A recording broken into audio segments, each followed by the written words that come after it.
ये तो साला होना ही था। तो जिस दिन कॉकरोच जनता पार्टी बनी तो मुझे लगा ये तो साला होना ही था। 300 सांसद अगर कॉकरोच जनता पार्टी अपने बना ले जाए और देश का किसान लुट रहा है, अब भी अगर जनता नहीं जागी तो फिर उसका विनाश सुनिश्चित है। आप क्या समझते हो? एक पार्टी को हटा दोगे, दूसरी पार्टी आके नहीं लूटेगी, वो भी लूटेगी। ये स्कूल, ये अस्पताल, ये ट्रेन, ये गाड़ियां, ये सब हमारे पैसे की है। मैं इस देश के कॉकरोचों से कहना चाहता हूँ,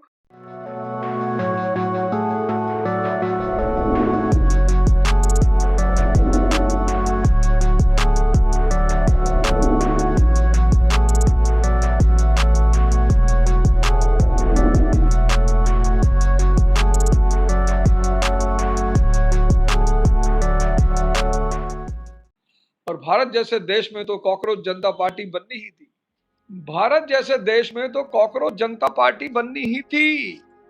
भले ही मजाक में बनी हो, व्यंग्य में बनी हो। जहां लोगों के जीवन में अंधेरा होना शुरू हो जाएगा, और ये आज से नहीं है, आज बढ़ गया है। ऐसा नहीं एक पार्टी बुरी है, दूसरी पार्टियां अच्छी हैं, बिल्कुल नहीं है। ये तो भ्रम है। ऐसा नहीं है कि एक पार्टी अच्छी है, बुरी है, दूसरी पार्टी अच्छी है, ऐसा बिल्कुल नहीं है। इस देश के सारे राजनीतिक दल, सारे, उनको एक बड़े पैमाने पर सुधार की आवश्यकता है, और वो सुधार जनता ही करेगी। अब समय जनता के जागरूकता का है। अब भी अगर जनता नहीं जागी तो फिर उसका विनाश सुनिश्चित है। पार्टी बदलने से कुछ नहीं होगा। आप क्या समझते हो? एक पार्टी को हटा दोगे, दूसरी पार्टी आके नहीं लूटेगी, वो भी लूटेगी, सब लूटेंगे। आप जब जानते नहीं रहे हो, आप जान ही नहीं रहे हो कि आप लूट कैसे रहे हो। अंग्रेज जब आए तो उन्होंने बड़ी प्यारी व्यवस्था सेट की, बड़ी प्यारी व्यवस्था। भूमि को व्यक्तिगत संपत्ति बना दी, प्राइवेट प्रॉपर्टी बना दी। अब सोचिए, अब देखिए उनका खेल। भारत कृषि प्रधान देश, एग्रीकल्चरल कंट्री, कोई अपनी लैंड बेचना नहीं चाहता, तो वो क्या करने लगा? किसान वो गिरवी रखने लगा। किसके पास? महाजनों के पास। अब महाजन जमीन का क्या करेगा? आप खेल समझिए। अब महाजन जमीन का क्या करेगा? किसान तो उसमें गेहूं बोता था, महाजन उसमें अफीम बोएगा। महाजन मजदूर कहां से लाएगा? यही किसान जिसने जमीन गिरवी रखी है, ये ब्याज नहीं दे पाएगा, तो महाजन को मजदूर भी मिल जाएगा। अब महाजन को जमीन भी मिल गई, फ्री का मजदूर भी मिल गया, और महाजन अफीम बो रहा है, सरकार अफीम खरीद रही है, अफीम चाइना में बेच रही है, और सरकार भी मालामाल और महाजन भी मालामाल। चाचा, और देश का किसान लुट रहा है, देश का व्यक्ति लुट रहा है, गरीबी छा रही है। किसानों को दिखाई ही नहीं पड़ रहा था कि बाबूजी कहां से हो रहा है, कौन लूट रहा है हमें। 1857 के विद्रोह में भारत की जनता ने थाने जला दिए, टेलीग्राफ का घर जला दिया, जमींदारों का मकान जला दिया। उसको पता ही नहीं था कि दुश्मन कौन है। ऐसे आज भी भारत के लोगों को पता ही नहीं है कि दुश्मन कौन है। कभी आप पढ़ो ना डीएम के अधिकार, एमपी के अधिकार। आपके एक शहर में एक अधिकारी है, सीडीओ विकास, सरकार पैसा भेजती है, सड़क बनवाओ, मिड डे मील दो, गर्मी में कंबल दो, आश्रय दो। अरे कितना कितना पैसा भेजती है सरकार। अस्पतालों के लिए दवाइयां भेजती है, लेकिन जो पैसे वाले ताकतवर लोग हैं, प्राइवेट अस्पताल चले जाते हैं, उनसे मतलब ही नहीं है। सरकार अस्पताल लूट रहा है, किसी अस्पताल में दवाई नहीं मिल रही है, सरकारी स्कूलों में टीचर पढ़ा नहीं पा रहे हैं, किताबें नहीं मिल रही हैं, सब तरफ अंधेरा। सरकारी स्कूल में अंधेरा, अस्पतालों में अंधेरा, परीक्षाओं में अंधेरा, तो कॉकरोच नहीं पैदा होगा? मैं बिल्कुल हैरान नहीं हूं, मैं बिल्कुल हैरान नहीं हूं, एकदम हैरान नहीं हूं। जब हर जगह अंधेरा हो गया, सरकारी अस्पताल में अंधेरा, सरकारी स्कूल में अंधेरा, परीक्षाओं में अंधेरा, भर्तियों में अंधेरा, चारों तरफ अंधेरा अंधेरा अंधेरा अंधेरा, उसके ऊपर से अर्थव्यवस्था लड़खड़ा रही है, पूरी दुनिया में युद्ध और खतरे का माहौल है, तो अंधेरा और बढ़ गया। तो जब अंधेरा और बढ़ गया तो कॉकरोच तो पैदा होंगे, फिर तो पैदा। लेकिन ये व्यवस्था बदलेगी कैसे? ये व्यवस्था हिंसा से नहीं बदलेगी, कुछ नहीं होगा। ये व्यवस्था बदलेगी जागरूकता से। मैं इस देश के कॉकरोचों से कहना चाहता हूं कि तुम एक जागरूकता, अब चुनाव आ रहे हैं, 27 का चुनाव है, 29 का चुनाव है, अच्छे आदमियों को निकालो। कॉकरोच जनता पार्टी टीचरों को टिकट दे, इंजीनियरों को टिकट दे, डॉक्टरों को टिकट दे, और अगर टिकट नहीं दे सकती है तो ऐसे लोगों को समर्थन दे। हर शहर में 5-5 हजार कॉकरोच एक एक अच्छे अच्छे आदमी के पीछे खड़े हो जाएं। अपने से चुनाव करें, एक व्यक्ति चुने अपने शहर में, किसी अच्छे डॉक्टर को चुन ले, किसी अच्छे इंजीनियर को चुन ले, किसी अच्छे वकील को चुन ले, और बोले गुरुजी आप चिंता ना करो, पैसा हम इकट्ठा करेंगे, प्रचार हम आपका करेंगे और हम जिताएंगे आपको। और 2029 का चुनाव में 300, ज्यादा नहीं, 300 सांसद अगर कॉकरोच जनता पार्टी अपने बना ले जाए, 100 पे हंगामा कर देगी, तो इस देश की व्यवस्था बदल जाएगी।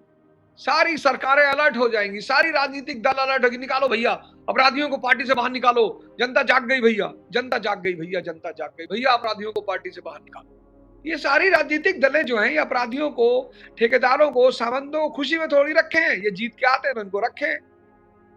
ये सारे राजनीतिक दल देश में बदलाव चाहते हैं, लेकिन क्या करें? बस इतना काम करो, 27 का चुनाव और 29 के चुनाव में अपनी भागीदारी निभाओ, और यही काम करो। किसी अच्छे इंसान को अपना रिप्रेजेंटेटिव बनाओ, किसी बढ़िया इंसान को, कोई राम मनोहर लोहिया जैसा आदमी, कोई डॉक्टर अंबेडकर जैसा आदमी, कोई लाल बहादुर शास्त्री जैसा आदमी, कोई सरदार पटेल जैसा आदमी, कोई मौलाना एपीजे कलाम जैसा आदमी। इनको बाहर निकालो। 5-5 कॉकरोच हर शहर में, 5-5 हजार कॉकरोच हर शहर में, 10,000 में तो 5 से 10,000 कॉकरोच हर शहर में। चंदा इकट्ठा करो, उस डॉक्टर को, उस इंजीनियर को, उस वकील को, उस पत्रकार को, और जो राजनेता अच्छे हैं उनको भी चुन लो। ऐसा नहीं है कि सारे राजनेता बुरे हैं, उनको भी चुन लो। और अपने प्रतिनिधियों से कहो कि सिर्फ शिक्षा, स्वास्थ्य, इंफ्रास्ट्रक्चर, इंडस्ट्री की बात करोगे, इसके सिवा कुछ भी नहीं करोगे। और ये सबसे प्यारा तरीका है। तुम्हारे प्रतिनिधि, तुम्हारे लोग, और 10,000 कॉकरोच अपने अपने विधानसभा और अपने लोकसभा के प्रतिनिधि के कार्यों का अवलोकन करेंगे कि तुमने क्या किया शिक्षा के लिए, तुमने स्वास्थ्य के लिए क्या किया, मिड डे मील कैसी चल रही है। देखो 5 से 10 साल में देश बदल जाएगा। भड़को मत, गलत रास्ते पे मत जाओ, हिंसा पे मत जाओ, उससे कोई फायदा नहीं है। अपने देश की संपत्ति का विनाश होगा। जब इतना प्यारा तरीका है प्रजातंत्र, वोट का अधिकार, सबसे बड़ा अधिकार, भटको मत, घबराओ मत, इंपेशेंट मत हो, डरो मत। हो सकता है देश की कोई बाहरी सत्ता तुमको भड़काए, देश को अस्थिर करना चाहे, देश को परेशान करना चाहे, ये मत करो। इलेक्शन का इंतजार करो। हर शहर में 10-10 हजार कॉकरोच एक्टिव हो जाओ, सत्ता का परिवर्तन करो। कोई अच्छा टीचर, कोई अच्छा इंजीनियर, कोई अच्छा डॉक्टर, कोई अच्छा व्यवसायी, कोई अच्छा राजनेता, सब बस एक चीज कॉमन होनी चाहिए कि अच्छा बात करो, डिस्कस करो, बताओ अर्थव्यवस्था के 4 स्तंभ क्या हैं। और अगर वो कह दे कि शक्तिशाली अर्थव्यवस्था के 4 स्तंभ हैं, इंफ्रास्ट्रक्चर, इंडस्ट्री, शिक्षा और स्वास्थ्य, अरे बोलो जय हिंद सर, अब आप ही बनोगे सांसद इस बार। ये तरीका है, शांति प्रिय तरीका, अच्छा तरीका, बढ़िया तरीका, किसी के भड़काने पे नहीं ना। कोई भड़काए, अपना देश है, सो क्यों मिटाना है, क्यों खराब करना है, जब हमारे पास इतना प्यारा सशक्त माध्यम है देश को बदलने का, इलेक्शन। तो जब इतना प्यारा माध्यम है, इतना अच्छा माध्यम है, इतना सशक्त माध्यम है, हम उस माध्यम का इस्तेमाल करेंगे।